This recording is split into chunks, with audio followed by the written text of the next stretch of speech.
anyone who has watched or played sports can tell you about momentum and how momentum is very much a real thing, in that someone who is winning will likely proceed to win. Whereas someone who maybe was losing but started to win again, you might expect them to continue winning again. And TF2 is no different. Momentum is absolutely a thing that happens. So with that in mind, I want to talk about a topic that is not only nuanced, but very underappreciated from new players, and something that will help teams be a lot more consistent and better at winning overall. And that topic is what to do when you're losing, or rather, how to salvage a bad situation, essentially. Because no matter what, unless you are so much better than the other team that you don't really even have to care about how you're playing, then you're going to lose some fights. You're going to lose some mids. You're going to have a medic drop in an inopportune scenario, or at least force Uber or something like that. There's going to be times where it's Uber disadvantage. There's going to be times when it's player disadvantage. So just kind of assuming that that's not going to happen, or at least not preparing for or playing around those factors, is definitely not going to help you. And instead, it's a good idea to get good at those disadvantageous positions. Let's provide just an example off the rip here. So if, for example, you're a team that's really good at holding counter sack, which is a disadvantageous position, usually after your team sacks a player or two, in order to try to secure a force when it's even Ubers, give yourself some advantage as a team.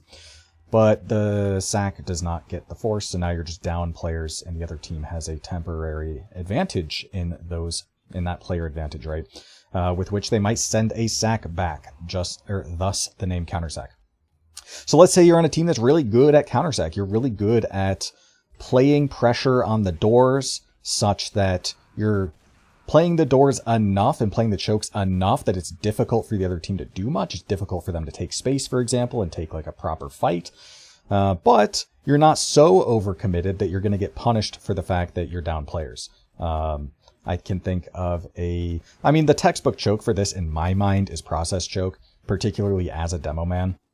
Because if, for example, you're down 2, which is, enough picks for the other team to want to maybe be taking space, to maybe want to walk through choke. In times like that, it's not necessarily... It's not a sure deal that you're going to be able to do that. And as a demo, if you play that choke delicately, as in like applying the damage, kiting back the aggression so that you're not caught while applying damage as they enter, stuff like that, then you can by all means hold that counter sack pretty comfortably down too. But you have to be delicate with it, right? There's a lot to consider. However, that's a textbook example of being able to take a bad situation and neutralize it, right? And yeah, this idea manifests itself in a lot of different ways. So I think the most classic example is going to be involving Ubers, because again, Ubers, the centralizing mechanic of TF2, and a primary consideration for what you're going to be doing throughout the game. And yeah, it's no surprise that a lot of salvage situations and a lot of those, disadvantageous neutralizing plays and concerns revolve around Uber disad or a medic dying or something like that. A very common example you see on mid-fights are what I'll just call sellouts, and sellouts aren't a mid-fight exclusive thing, but it's the idea that when you're in a fight and both teams are, somewhat committed to a fight, like a mid-fight, for example, but this can apply to more than just a mid-fight. If your medic just dies straight up, then you want to be securing, or rather, a lot of the time, since you're already committed as a team, if you're quick on it, then you can just immediately sell out effectively, which is just run at the other team basically and take a really fast fight where that heal disadvantage is less relevant compared to a longer term fight where those heals are really going to start to rack up. And notably, their medic is going to be more likely out of position or too aggressive considering the state of things. And you might be able to secure a force at the very least, in which case it's not going to be full disad, it's going to be like 40 disad, which is a better situation. Now, this is not a guaranteed play every single time. Not every time a med dies on mid do you see the other team just sell out. But sometimes you do, and it's a good way to neutralize the situation. What else as far as sellouts are concerned? With a play like that specifically, the timing matters a lot. And this is something that's going to apply to more than just like a sellout on a mid when your med dies. The timing matters a lot because the other team can react to what happened the same way that you can. As in, if I am playing on a team on mid and the other med dies, I immediately switch the objective of the mid from do whatever we can to win the mid, as in take space, play spam, look for kills, all of that. We take all of those and then we immediately swap it out with just protect my medic, keep him alive, bunker up somewhere. Because long term, you're going to win that mid anyway with the heal advantage, with the uber advantage. So you really just want to take a favorable fight on your terms, as in just spam out the opponents, don't really give them an option to get your med and stuff like that, and you will just long term win with your ad and your heals. So knowing that that's what the team can react with, well, you need to go really, really fast, because if you wait until another team like bunkers up, so let's say on a map like Sunshine, let's say you are playing against a team that has already reacted and already bunkered up Valley or Cafe or something like that in order to sort of ride out the storm, and then you try to just sack wave into them anyway or sell out anyway, it's really not going to work. It's going to be very low percentage, and notably, it's going to end up punishing you more than if you had not gone for that play to begin with. And that's an important thing to understand, is that with salvage plays, all of them have some risks associated because you are often losing players, or often there are going to be players who could be dying for that play. But also there's opportunity cost and just better things you can be doing. One such example is, let's say it's disad on last and you're a demo man. You could do the normal standard demo things of, trapping the point, and maybe setting up a backup trap somewhere to try and get a pick in the post uber and then playing by spawn. Or you could just be, sinking the door that you're expecting them to get through, or holding like a really aggressive trap and stuff like that, which has much higher potential value because you could just completely neutralize their push, but I would say much lower expected value and much higher risk associated with it. Which isn't to say it's useless, but more so there's a time and a place. And plays like that, I see players just kind of habitually make too often, where one thing will go wrong, such as a team's medic dying on mid, let's say. And instead of taking that situation and converting it into something more neutral or not as bad as it was, a team will just kind of snowball and, like, I guess for lack of a better term, just like crash out, where suddenly all 5 players are now trying to make some crazy risky salvage solo play, when in all honesty, if you just set up really nicely on last, maybe your demo got some traps on 2 while backing up out of mid, tries to find a pick there before trapping last, stuff like that. Maybe your soldier plays for a sack, and if it's good, they go for it. If it's not, they don't. Stuff like that. Just really straightforward plans in order to, consistently neutralize the disadvantage. Then you're going to be way, way better off. You're going to have way fewer mid to lasts come your way than if everyone just freaks out and then tries to make something huge happen, right? For example, just a team being able to set up on last. This is something that, man, happens so often when I pug. But the flank scout going sniper instead of engineer is a good example. As in, an engineer is not going to drop the other team's med. It's not going to completely save a last hold. In fact, if the gun stays up during the push, it's in all likelihood a beefed push from the Uber, and there isn't a whole lot of input from the engineer side of things. Versus sniper, you have the potential to completely stop the push. You can kill like the pocket scout or the demo as they're walking through the door. If they're not flashed, you can drop the medic before he even uses. And those are huge, huge benefits. But basically all the time, if my team has the ability to get a gun up, then I want them to get a gun up, because that is just not only more consistent, but far less risky as well. And that's kind of a good example of where there's sort of a healthy balance of where to salvage from, right? I don't know how that med lived. That was insane. So yeah, but still like maintaining the sort of state of mind, or being cognizant of the fact that, you know, you are at a disadvantage and there are things you can do to try and neutralize them, are certainly worth considering. And this is another example of where like a flank shove could come into play, where let's say the other team is down a player, but it's disad for you. You can take advantage of that by shoving their flank, trying to take a 2v1 there on the flank member you're expecting to be alone because they're down a guy. And with that, you can threaten a back cap, draw back the combo, stuff like that. A lot of the flank can actually do a lot as far as neutralize disadvantages goes, because yeah, if you bring players back and if you are just kind of a pain behind, things become a lot more difficult for the other team. Because, for example, you can threaten a back cap and physically bring players back.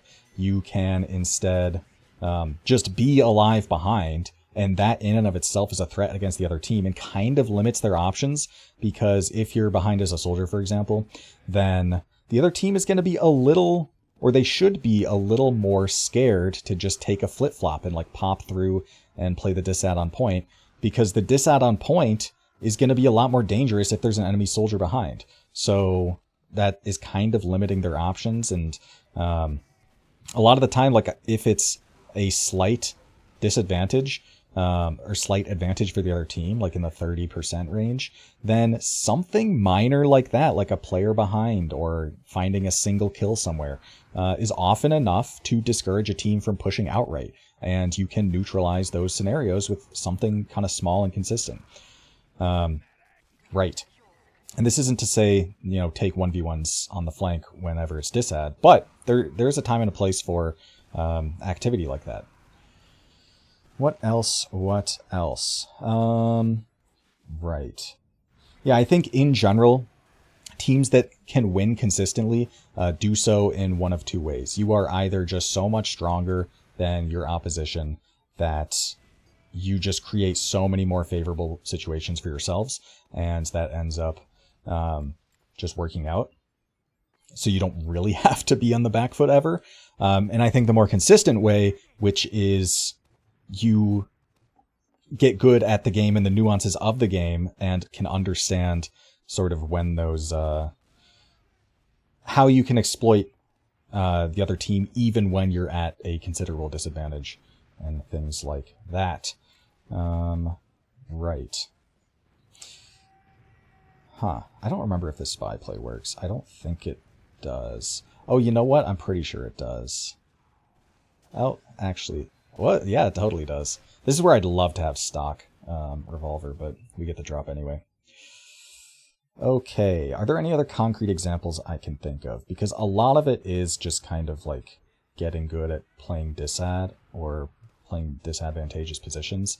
But it's also a mindset thing, right? As I've mentioned before, like it should be sort of a team thing, and there's a lot of players who are just in that habit of, okay, my team is on the back foot. Let me just do something crazy, insane right now that could feasibly just completely reverse the scenario into something good. When, again, a lot of the time, getting that complete 180 flip, such as, you know, it's disad. Let's say it's like 40 disad, the other team's trying to dry push Snake Water 2, and you have someone in lobby as sniper, which is honestly a fine play, like not a very... committal play at that, and you just drop the other team's med. that is something that completely reverses the situation, because now you're the team with 60% Uber ad, and you can kind of immediately start pressuring into the next point if you want. No one else really died. So yeah, it's the kind of situation where it flips so immediately you can suddenly become the aggressors and take space and stuff like that.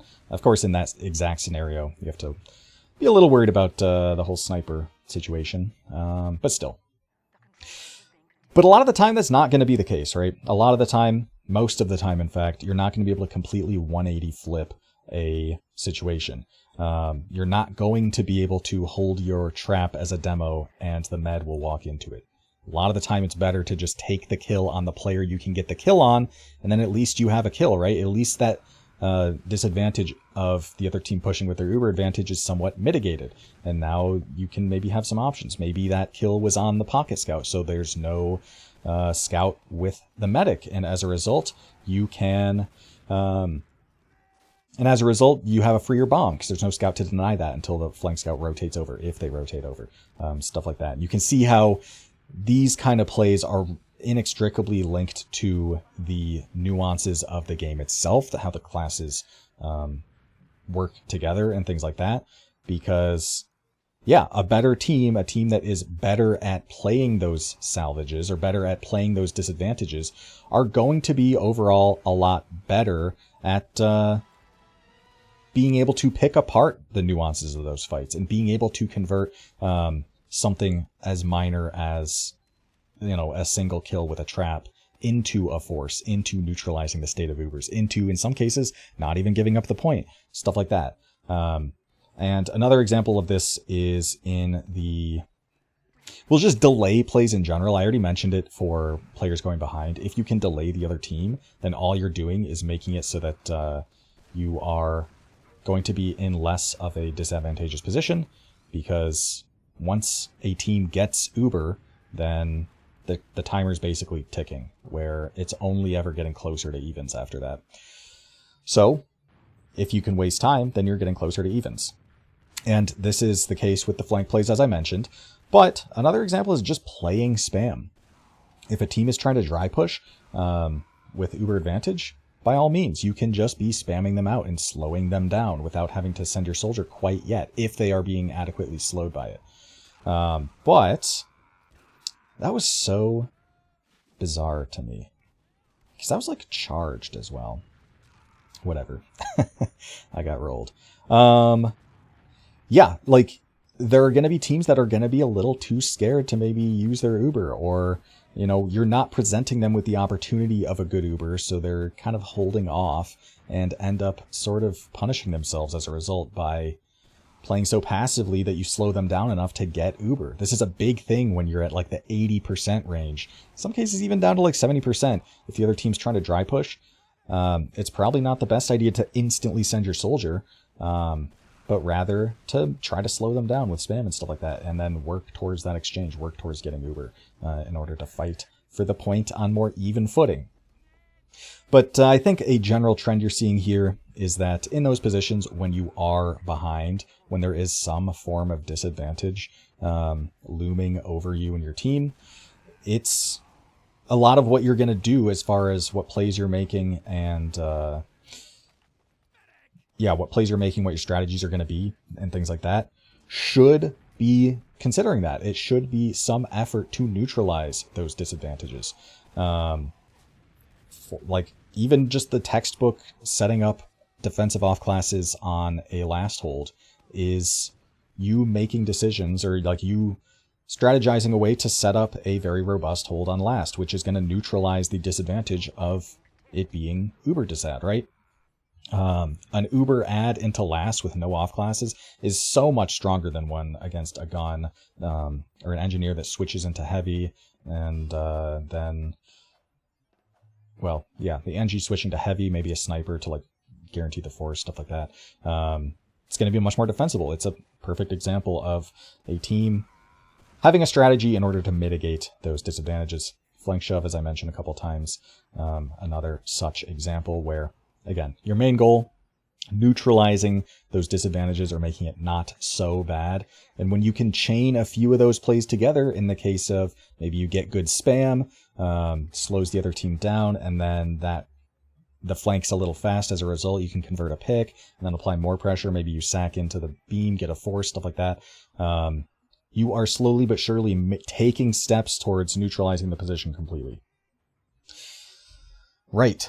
Is there anything else to talk about?